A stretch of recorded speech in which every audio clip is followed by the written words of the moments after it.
लड़ाई बहुजन समाज की डिग्निटी को लेकर है, एटीट्यूड को लेकर है। उनको मनुवादियों को और सवर्ण समाज के लोगों को ये हजम नहीं हो रहा कि बहुजन समाज का व्यक्ति एक लेविश लाइफ कैसे जी सकता है।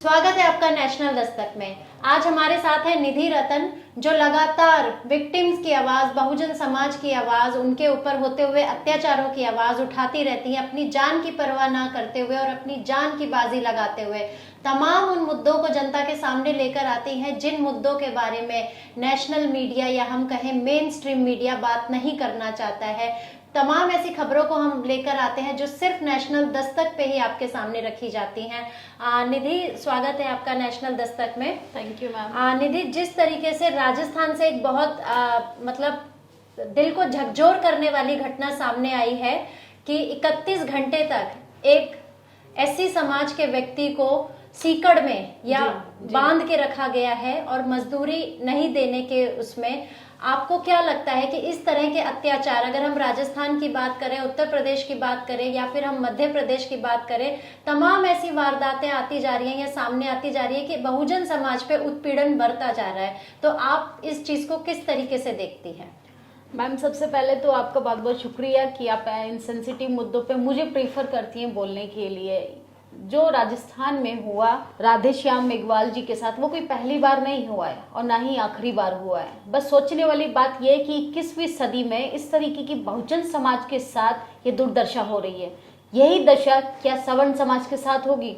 ऐसी कोई खबर आप मुझे बता दीजिए कि जिसमें सवर्ण समाज के लोगों के साथ इस तरीके की घटना होती हो कि जिनको घोड़ी से उतार दिया जाता हो, जिन्हें उधारी न चुकाने पर 13 घंटे, आपने सीकड़ की बात बोली, हमारे दर्शक शायद सीकड़ नहीं समझ पाते होंगे, जंजीरों में बांधकर 13 घंटे जंजीरों में बांधकर उसको रखा जाता है, प्रताड़ित किया जाता है सिर्फ इसलिए कि वो कर्ज नहीं चुका पा रहा है। सोचिए एक ह्यूमन राइट्स का किस तरीके से हनन हो रहा है इस भारत देश में। हम एक तरफ तो दावा करते हैं कि विश्व गुरु बनेंगे, उसी विश्व गुरु देश की ये तस्वीरें हैं जिसमें बहुजनों की लगातार इस तरीके की तस्वीरें आती रहती हैं और इस पर कोई संज्ञान नहीं लेगा। इस पर कोई ना प्रशासन इस पे बात करेगी, ना सरकार बात करेगी। इसलिए मुझे ये बात बोलने में बार बार अब अजीब लगने लगा है कि हम कब तक इस तरीके की दशा और इस तरीके की तस्वीरें हम देखते रहेंगे, कब तक बोलते रहेंगे। आखिर अब हमें इनका आंसर चाहिए, हमें इनका सॉल्यूशन चाहिए। हमें कारण तो पता ही है जाति के आधार पर हो रहा है, लेकिन ये जाति की जो जंजीर है इससे हम कब निकल पाएंगे? किस तरीके से राधेश्याम मेघवाल के साथ हुआ, आपने खबर देखी होगी चंदौली में बहुजन बेटियों के साथ किस तरीके की बदसलूकी हुई। उससे पहले जिस तरीके से राजस्थान में जितेंद्र मेघवाल के साथ मूंछ रखने पे उन्हें बर्बरता के साथ मार दिया जाता है। पूरी लड़ाई बहुजन समाज की डिग्निटी को लेकर है, एटीट्यूड को लेकर है। उनको मनुवादियों को और सवर्ण समाज के लोगों को ये हजम नहीं हो रहा कि बहुजन समाज का व्यक्ति एक लेविश लाइफ कैसे जी सकता है, कैसे वो अपने हक अधिकारों की बात कर सकता है, कैसे वो संविधान के दायरे में रह के बिना किसी हाथापाई के, बिना किसी हिंसा के अपनी बात रख रहा है, अपने बच्चों को पढ़ा लिखा रहा है। सिर्फ सोचिए राधेश्याम की क्या गलती थी। राजस्थान में लगातार ऐसी खबरें आती हैं हमारे सामने कि राजस्थान में बेटी को जला दिया, जाति के आधार पर उसका बलात्कार कर लिया, जाति के आधार पे घोड़ी से उतार दिया, जाति के आधार पे मूंछ नहीं रखने दिया जा रहा, जाति के आधार पे पानी नहीं पीने दिया जा रहा, जाति के आधार पे बहुजन माता का लोग खाना नहीं खा रहे हैं स्कूल में बच्चे। उत्तराखंड की आपने खबर देखी होगी। सोचिए यह बहुजन समाज के साथ ही क्यों होता है? क्योंकि जाति का जो दंश है हमारे दिमाग की जो जड़ों को इस तरीके से कब्जाए हुए है कि उसको हम धीरे धीरे खत्म भी करेंगे ना तो वो सरकार नहीं चाहेगी। क्योंकि सरकार जिस दिन चाहेगी कि बहुजन समाज, एसटी माइनॉरिटी के समाज अपने धार्मिक आडंबरों से उठकर हक अधिकारों की बात करे, संविधान की बात करें, तो सरकार से अपने हक की बात करेगी। सरकार वो नहीं चाहती। सरकार शिक्षा पे बात नहीं करना चाहती है, सरकार स्वास्थ्य पे बात नहीं करना चाहती है, सरकार रोजगार पे बात नहीं करना चाहती है, सरकार बहुजनों के खिलाफ जो एट्रोसिटी हो रही है उस पर बात नहीं करना चाहती है। तो ये बेहद ज्यादा शर्मिंदगी की बात है और मुझे कोई प्राउड फील नहीं हो रहा कि 21वीं सदी में रहकर हम विश्व गुरु बनने का दावा करते हैं और उसकी शर्मनाक तस्वीरें आती हैं। ऐसे तमाम राधेश्याम है हमारे समाज में, हर मिनट हर क्षण उनका शोषण हो रहा है। कितने लोगों को जंजीरों में जकड़ा जा रहा है, मानसिक रूप से, शारीरिक रूप से।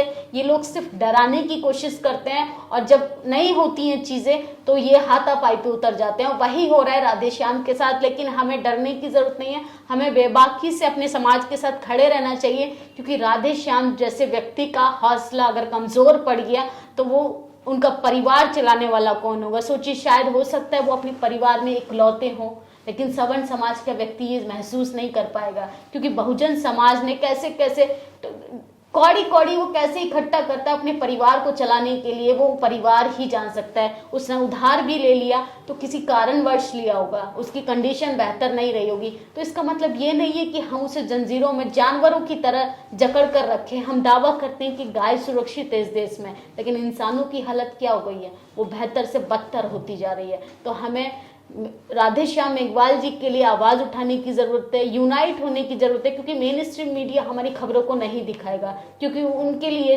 जो पैसे दिए जा रहे हैं पूंजीपतियों के द्वारा, वो हमारी खबरों के लिए नहीं, अपने प्रचार प्रसार के लिए। जो खबर को दबाया जाए वो खबर है, और जो आपको दिखाया जा रहा है स्क्रीन पे वो प्रचार है। जी निधि, अगला सवाल मेरा आपसे ये है कि निधि, जिस तरीके से अगर हम SC ST OBC पे जो लगातार बहुजन समाज पे जो अत्याचार बढ़ता जा रहा है, लेकिन जब चुनाव की बात आती है तो क्या बहुजन समाज का आदमी, अगर वो SC है, ST है या OBC है, चुनाव के वक्त वो हिंदू हो जाता है और बाकी चुनाव जब नहीं होते हैं तो जाति के आधार पे वही पार्टियों के लोग और उसी पार्टी का संरक्षण मिलता है अत्याचार करने के लिए? ऑफ कोर्स मैम, आपने सही कहा। एक बात बोलते थे मान्यवर काशीराम जी, आपके लोग संसद में खामोश हों तो आप सड़कों से ऐसी आवाज को उठाइए कि संसद में बैठे लोग भी आपकी आवाज उठाने के लिए मजबूर हो जाएं। लेकिन वो आजकल देखने के लिए नहीं मिल रहा। लोकतंत्र की हत्या कर दी जा रही है, संविधान खतरे में है, और हमारे देश की क्या कंडीशन है वो आप लगातार तस्वीरों में देख सकती हैं। आपने बोला कि चुनाव के time ST SC OBC Hindu है और बाकी समय में वो सिर्फ जाति के आधार पे उनके साथ भेदभाव होता है। वो इसलिए क्योंकि मैम, जब हिंदू कार्ड नहीं खेलेगी भारतीय जनता पार्टी या अन्य पार्टियां, सिर्फ भारतीय जनता पार्टी को हम कोट नहीं कर सकते। 8 सालों में देश की स्थिति बदतर हुई है, लेकिन पिछले 65 सालों में भी देश की कोई दशा अच्छी नहीं हुई है। जो जिस तरीके से पॉलिटिकल पार्टियां सिर्फ अपने एजेंडे के लिए बहुजन समाज को, ST SC OBC समाज को धर्म के नाम पे, भगवा चादर के नाम पे इस देश का भगवाकरण कर रहा है, हमारे लोगों के दिमाग पर भगवा चादर उड़ाने की कोशिश की जा रही है, उनके हक अधिकार को मारने की कोशिश की जा रही है, क्योंकि वो चाहते हैं कि हम जो, क्योंकि भारतीय जनता पार्टी ने कोई अच्छे काम नहीं किए हैं, उन्होंने सिर्फ धर्म की राजनीति को लेकर राजनीति की है। अगर वो रोजगार पे बात करते तो शायद समाज जागरूक होता, समाज अपने लिए कुछ बेहतर करता। अब देखेंगे कि हमारे भारत में किसी भी चीज का आविष्कार नहीं हुआ है, हम अपने देश का पैसा बाहर लेकर जा रहे हैं, तो देश की अर्थव्यवस्था का क्या होगा। हम कोई भी प्रोडक्ट का इन्वेंशन नहीं कर रहे हैं, हम कोई भी प्रोडक्ट नहीं बना रहे हैं, हम बाहर से खरीद रहे हैं। और इस पे हमारे प्राइम मिनिस्टर कहते हैं कि मेरी नजर, मेरा जो ड्रोन है वो सब पर नजर रखे हुए हैं। सोचिए, उनके ड्रोन को वो चीजें क्यों नहीं दिखाई देती, हमारे देश की स्थिति कि बहुजनों पे लगातार जाति के आधार पर एकदम अत्याचार हो रहा है। उनको महिलाओं के बलात्कार क्यों नहीं दिखाई देते, उनको गिरती हुई अर्थव्यवस्था क्यों नहीं दिखाई देती, उनको जो उज्जवल भविष्य के नाम पे अंधकार में जो जा रहा है भारत के युवाओं का भविष्य, वो क्यों नहीं दिखाई देता। क्या उनका ड्रोन वो सब नहीं देख पा रहा। चाइना भारत पे कब्जा करने के लिए घुसता चले जा रहा है, क्या उनका ड्रोन वो नहीं देख पा रहा है। तो पता नहीं उनका ड्रोन वो कौन सी चीजें उनको दिखाने के लिए वो तस्वीरें लेकर आता है सामने, कि जिसका डंका पूरे विदेशों में जो बज रहा है। हमारी मेन स्ट्रीम मीडिया कहती है कि मोदी का डंका पूरे विदेशों में बज रहा है, लेकिन किस आधार पे, किस आधार पे, क्योंकि देश की स्थिति तो कुछ और है। मेन स्ट्रीम मीडिया से आप नजरें हटा दीजिए, टीवी अखबार को छोड़ दीजिए, तो आपके रोंगटे खड़े हो जाएंगे। ऐसी खबरें हमारे सामने आती कि जिसको हम बयां भी नहीं कर सकते, क्योंकि हमारा भी एक दायरा है, हमें भी एक पत्रकारिता के तौर पे संवैधानिक दायरे में रहकर अपने शब्दों को बोलना पड़ता है। जी निधि, आज मैं आपसे बात करूंगी हिंदू कॉलेज जी और 23 मई जी, जिस तरीके से आपके ऊपर जानलेवा हमला हुआ। जी मैम, जानलेवा हमला हुआ सिर्फ आपके सवालों को लेके, जी मैम, क्योंकि आपके सवाल कहीं ना कहीं सरकार को बहुत चुभते हैं। जी मैम, आपके सवालों से बहुत तकलीफ है। जी आप जो फंडामेंटल राइट्स की बात करती हैं, आप रोजगार की बात करती हैं, आप शिक्षा की बात करती हैं, आप जब जब इस तरह की बात करती हैं और आप किसी भी प्रोटेस्ट में शामिल होती हैं तो आपने लोगों को आक्रामक होते हुए देखा है। और इस बार आपके साथ जो हादसा हुआ, आपके ऊपर जानलेवा हमला किया गया, आपके कैमरे को तोड़ दिया गया और जिस तरीके की चीजें देखी गई कि आपके सवाल जो थे वो कहीं ना कहीं सरकार तक पहुंचने थे और उनको रोकने के लिए एक बहुत बड़ा मॉब आता है और आप पे अटैक होता है। जी मैम, आप क्या कहना चाहेंगे उस दिन के बारे में? मैम सबसे पहले तो मैं यही कहना चाहूंगी कि आजकल ना सच बोलने भर से ना सबकी भावना बहुत आहत हो रही है, सिर्फ सच बोलने भर से। अब समाज जागरूक हो रहा है, अब लोग जागरूक हो रहे हैं, अब लोग सवाल कर रहे हैं, इसमें भावना आहत नहीं होनी चाहिए। क्योंकि भावना आहत हो रही है तो आप एफआईआर कीजिए, भावना आहत हो रही है तो आप कोर्ट कचहरी जाइए, लेकिन इस तरीके से पत्रकार के तौर पे आप कैमरे को छीन लेना, माइक छीन कर फेंक देना, मारपीट करना और महिला के तौर पे उसका गिरेबान पकड़ लेना, ये कहाँ तक की ना इंसाफी है। ये तो आप असंवैधानिक तरीके से वार कर रहे हैं। सिर्फ आपसे एक जायज सवाल पूछा जा रहा है कि इस देश में क्या वो अभी कंफर्म हो पाया कि वो पत्थर शिवलिंग है कि आखिर है क्या। अभी तो कोर्ट ने जस्टिफाई नहीं किया कि वो क्या चीज है, लेकिन इस पे इस तरीके से आक्रोश होना और युवाओं को बढ़ चढ़कर पार्टिसिपेट करना, इस तरीके से असंवैधानिक तरीके से प्रोटेस्ट कॉल करना, और जबकि वो स्टूडेंट नहीं थे। और हाँ, आपने देखा हो कि सोशल मीडिया पे जो वीडियो वायरल हो रहा है, मेरा कैमरे पे उसने मेरा हाथ रखा, उसने मेरा कैमरा गिरा दिया, माइक को नीचे गिरा दिया, उसने मेरा कॉलर पकड़ लिया, जानलेवा हमला किया। जब मैंने अपने आप को बचाने की कोशिश की, मैंने उसका कॉलर पकड़कर उसको रोकने की कोशिश की, लेकिन सोशल मीडिया पे कुछ लोग इस तरीके की भद्दी टिप्पणियां कर रहे हैं कि महिला के तौर पर आप किसी लड़के को कैसे मार सकती हैं। क्या कोई महिला इतनी बेवकूफ है कि किसी पे हाथ उठाने पर उतारू हो जाएगी? तो जब तक लोग खबर के अंत तक नहीं जाएंगे तो लोग अपनी टिप्पणियां ना दें, उस वीडियो को पहले देखें। मैंने दोनों वीडियो अपने ट्विटर अकाउंट पर डाला है कि किस तरीके से पूरा ये सब चीज़ें क्रिएट की गई, कि किस तरीके से आप क्वेश्चन पहले पूछते हैं। प्रोफेसर रतन लाल है दिल्ली यूनिवर्सिटी के, उनके खिलाफ प्रोटेस्ट बुलाया गया था, हम सिर्फ उनसे सवाल कर रहे थे और कॉलेज की प्रिंसिपल का कहना था कि मीडिया अलाउ नहीं है। मान लेते हैं मीडिया अलाउ नहीं है, लेकिन वहाँ पे वो स्टूडेंट कैसे अवेलेबल हुए जो कि उस कॉलेज के स्टूडेंट नहीं है, और वो स्टूडेंट थे भी नहीं।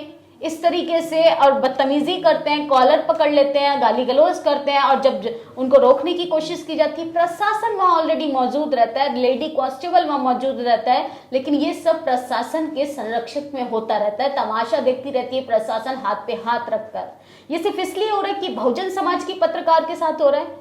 तो सोचिए जाति का जो जहर है वो किस तरीके से मजबूत है कि अब जाति के आधार पे अपनी बात नहीं रख सकते। अगर यही चीज किसी मेन स्ट्रीम मीडिया के साथ हुई होती तो रातों रात ये खबर जो है, एक आप देख सकते हैं कि स्क्रीन पे ऑन स्क्रीन चला दी जाती और स्टार बना दिया जाता उस पत्रकार को। इस खबर को ना उठाया जा रहा है, ना लोगों तक पहुंचाया जा रहा है, और पहुंचाया भी जा रहा है तो इस तरीके से गलत तरीके से प्रमोट किया जा रहा है। एक महिला ने एक लड़के को मारा, सोचिए अगर वो लड़का सही था तो उसको पुलिस के पास जाना चाहिए था, मेरे खिलाफ कंप्लेंट दर्ज करानी चाहिए थी। अगर मैंने उसके साथ कोई हाथापाई की है, मैंने कोई उसके साथ गलत व्यवहार किया है या असंवैधानिक तरीके से उसकी भावनाएं आहत की हैं, और ये भावना आहत होने का क्या मैटर बनता है? आजकल ना पिछले 8 सालों में लोगों की भावना आहत बहुत ज्यादा हो रही है। आप रोजगार पे बात कर लो, शिक्षा पे बात कर लो, मोदी जी के खिलाफ। मोदी जी इस देश के प्राइम मिनिस्टर हैं, ना कि किसी एक कम्युनिटी के प्राइम मिनिस्टर हैं। उन्होंने शपथ लेते हुए शायद उनको भी ये याद दिलाना जरूरी है कि उनके 8 साल पूरे हो गए हैं। इन 8 सालों में उन्होंने